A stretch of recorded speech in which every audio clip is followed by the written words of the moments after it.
অরাজকতা, নাশকতা, একটা উৎকণ্ঠা সৃষ্টির জন্য একটা অপপ্রয়াস ফ্যাসিস্টদের পক্ষ থেকে দেশব্যাপী শুরু হয়েছিল। জাতির মধ্যে একটা অজানা আতঙ্ক বিরাজ করছে। কিন্তু আমরা এবং ফ্যাসিবাদ বিরোধী সংগ্রামে যে সমস্ত দেশপ্রেমিক রাজনৈতিক দল মাঠে ময়দানে ছিলাম, এখনো আছি, আমরা খুবই আস্থাশীল ছিলাম, এখনো আছি যে জাতি যাদেরকে প্রত্যাখ্যান করেছে, যারা অপরাধী, যারা খুনি, যারা লুটেরা, যারা গণতন্ত্র, জাতিসত্তা এবং মূল্যবোধ জাতি যেভাবে বিদায় দিয়েছে, এদের পক্ষে আর এই জাতির মাঝে ফিরে আসাটা সহজ নয়। এবং আজকের দিনে এই পর্যন্ত এখন দুপুর 1:45 বাজে বাংলাদেশের যে চিত্র, তারা যে হুমকি দামকি দিয়েছিলেন অনলাইনে, সোশ্যাল মিডিয়াতে, সবকিছুই এই জাতির তার সাহস দিয়ে, দৃঢ়তা দিয়ে, বলিষ্ঠতার সাথে অবস্থান করে তা প্রতিহত করেছে এবং ময়দানে তারা দাঁড়াতে পারেনি। আলহামদুলিল্লাহ, এমনই ধারণা আমরাই করেছিলাম। কিন্তু আমরা খুব বিস্মিত হই যে ফ্যাসিস্ট খুনি হাসিনা দিল্লির আশ্রয় প্রশ্রয় লালিত হয়ে সমস্ত আন্তর্জাতিক রীতিনীতি লঙ্ঘন করে আসামি, যার ট্রাইব্যুনালে বিচার চলছে এবং আগামীতে তার রায়ের দিন আজকে ঘোষিত হয়েছে, তিনি কি করে গণতান্ত্রিক দেশ বলে দাবিদার আমাদের প্রতিবেশীর আশ্রয় প্রশ্রয় লালিত হয়ে তাদের মিডিয়া, তাদের প্রযুক্তি, তাদের ডিভাইস, তাদের টেকনোলজি ব্যবহার করে এই জাতিকে হুমকি দিচ্ছেন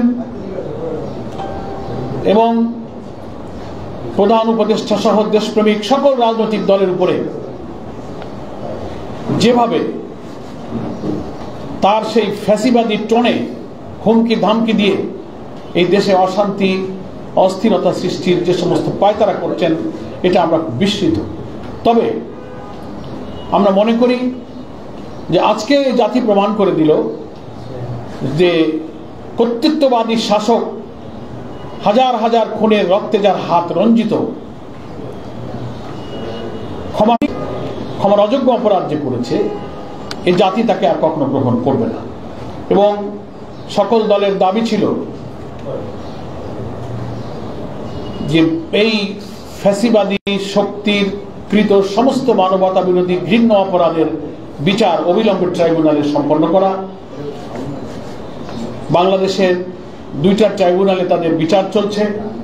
আমরা জানতে পেরেছি সেই বিচার কার্যক্রম সামনের দিকে এগিয়ে যাচ্ছে এবং একটি বিচারের রায় ঘোষণার তারিখও আজকে ঘোষিত হয়েছে।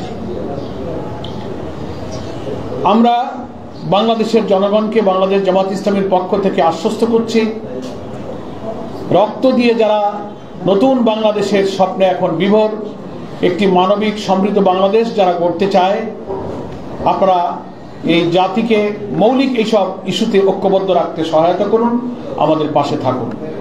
বাংলাদেশ জামাত ইসলামী সহ 8টি ইসলামী এবং দেশপ্রেমিক রাজনৈতিক দলের পক্ষ থেকে অভিন্ন কর্মসূচিতে সুষ্ঠু, অবাধ এবং গ্রহণযোগ্য নিরপেক্ষ নির্বাচনের জন্য আমরা যে 5 দফা দাবিতে আন্দোলনের ময়দানে আছি, আমরা অবিলম্বে জুলাই জাতীয় সনদকে আইনি ভিত্তি দেওয়ার জন্য একটা আদেশ জারি করতে বলেছি। তার ভিত্তিতে জাতীয় নির্বাচনের ঘোষিত সম্ভাব্য তারিখের আগে গণভোটের দাবি করেছি। গতকালকে সাংবাদিক সম্মেলনে 8 দলের নেতৃবৃন্দ কিন্তু সেখানে বক্তব্য রেখে বলেছেন। তার মধ্যে আজকের দিনেও দেশব্যাপী একটা কর্মসূচি আমরা গতকাল ঘোষণা করেছি, সেখানে আপনারা উপস্থিত ছিলেন। আজকে 8 দলের প্রত্যেক দলের স্ব অবস্থান থেকে ফ্যাসিবাদী শক্তির এই নাশকতার সকল প্রচেষ্টাকে প্রতিহত করার জন্য, রাজপথে থাকার জন্য আমরা সিদ্ধান্ত নিয়েছিলাম এবং দেশবাসীকে এগিয়ে আসতে আহ্বান জানিয়েছিলাম। সেই মোতাবেক আমাদের কাছে এই দুপুর পর্যন্ত যে খবর, বাংলাদেশের প্রত্যেকটি জেলা এবং মহানগরীর খবর আমরা গ্রহণ করেছি। অত্যন্ত দৃঢ়তার সাথে প্রত্যেকটি জেলা মহানগরীর জনগণ রাজপথে তারা ফজর থেকে অবস্থান করেছে, খণ্ড খণ্ড মিছিল করেছে, দৃঢ়তার সাথে অবস্থান করেছে। কোথাও ফ্যাসিবাদী শক্তিকে জনতার মুখোমুখি হওয়ার কোনো সাহস আমরা দেখিনি, তাদের দেখানো তাদের পক্ষে সম্ভব হয়নি। এবং ইতিমধ্যেই আপনারা জানেন আজ কয়েকটা দিন ধরে ককটেল নিক্ষেপ, বাস গাড়িতে আগুন এবং বিভিন্ন আবাসিক হোটেলগুলোতে রাজধানীতে নাশকতার একটা ঘৃণ্য চক্রান্তের কারণে তারা হয়তো নাম পরিচয়হীন অজ্ঞাত নানান ব্যক্তিরা সব হোটেল টোটেল ভাড়া বুকিং করে আমরা খবর পেয়েছি তারা সেখানে আশ্রয় প্রশ্রয় নিয়েছিল। আমরা সরকারের স্বরাষ্ট্রমন্ত্রীকে, পুলিশ প্রশাসনকে আমরা অনুরোধ করেছিলাম যে আপনারা এই সমস্ত আবাসিক হোটেলে আপনারা অভিযান পরিচালনা করেন। নাশকতাকারীরা সেখানে আশ্রয় নিয়েছে, যতটা সম্ভব বিভিন্ন জায়গায় অভিযান চালিয়ে তারা প্রচুর সংখ্যক এইসব নাশকতাকারীদেরকে তারা গ্রেপ্তার করেছে এবং এখনো আজকের দিনেও এই রাজধানী ঢাকা সহ দেশের বিভিন্ন স্থানে গাড়ি পোড়ানো, হামলা করা, স্থাপনায় আক্রমণ করা, ককটেল নিক্ষেপ করা, চোরাগুপ্তা অপরাধীদের মতো চুরি করে এইসব জায়গায় তারা এই সমস্ত আতঙ্ক এবং ত্রাস সৃষ্টি করেছে। গত রাতেও গভীর রাত পর্যন্ত নানান জায়গায় বড় বড় ককটেল আওয়াজ শোনা গিয়েছে। এগুলো হচ্ছে পলাতক অপরাধী, যারা মানুষের মুখোমুখি হওয়ার সাহস পায় না, তারাই কিন্তু এই সমস্ত অপরাধ করে ভেবেছে যে জাতিকে বোধহয় ত্রাসের মধ্যে রাখা যাবে। তারা ঘোলা পানিতে মাছ শিকার করে বাংলাদেশের একটি অবাধ নিরপেক্ষ নির্বাচনের জন্য এই জাতির যে অভিযাত্রা, এই সুষ্ঠু পরিবেশকে বিঘ্নিত করে নতুন কোন পরাশক্তি অপশক্তিকে আবার আমাদের ঘাড়ে চাপিয়ে দিতে পারবে। কিন্তু না, এটা ইনশাল্লাহ সম্ভব হবে না।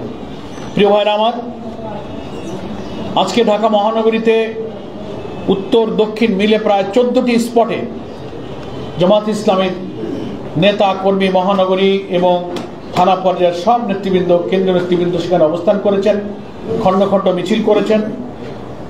মহানগরীর Paltan, Gulistan, 0 point, press club, Baitul Mukarram উত্তর গেট, সায়েন্স ল্যাব, যাত্রাবাড়ি চৌরাস্তা, ধানমন্ডি 32 নম্বরের সামনের রাস্তায়, ঢাকা মহানগরীর উত্তরের মিরপুর 10-11, আমিনবাজার, মগবাজার, রামপুরা, খিলক্ষেত, মহাখালী, মোহাম্মদপুর, উত্তরা, মালিবাগ, বাংলা মোটর সহ প্রায় 14টি গুরুত্বপূর্ণ স্পটে তো পরিকল্পিত অবস্থান আমাদের ছিল। আর বিভিন্নভাবে থানায় থানায় তৃণমূলে আমরা নির্দেশনা দিয়েছিলাম, তারা তাদের অবস্থান এবং অফিস কেন্দ্রিক সকাল থেকে বেরিয়ে তারা খণ্ড খণ্ড মিছিল এবং অবস্থান নিয়ে আমরা নাশকতাকারীদের বিরুদ্ধে অবস্থানের যে 8 দলের ঘোষিত যে কর্মসূচি সেটা তারা সফল করেছে। এবং আমরা আশা করছি সারা দেশে 8 দলের প্রত্যেক দল স্ব স্ব জায়গা থেকে দেশে এভাবেই আমাদের এই নাশকতাকারীদের বিরুদ্ধে তারা রুখে দাঁড়িয়েছে। আমরা জানতে পারছি বাংলাদেশের বিদ্যমান রাজনৈতিক সংকট, আমাদের যে আন্দোলন অবিলম্বে জাতীয় নির্বাচনের আগে গণভোটের তারিখটা ঘোষণা করতে হবে এবং জুলাই জাতীয় সনদের আইনি ভিত্তির জন্য আগে একটা আদেশ জারি করতে হবে। আজকে প্রধান উপদেষ্টা দুপুরে জাতির উদ্দেশ্যে ভাষণ দেবেন বলে প্রচারিত হয়েছে খবর। আমরা অপেক্ষায় আছি এই ভাষণে তিনি কি জাতির জন্য দিবেন আমরা জানি না।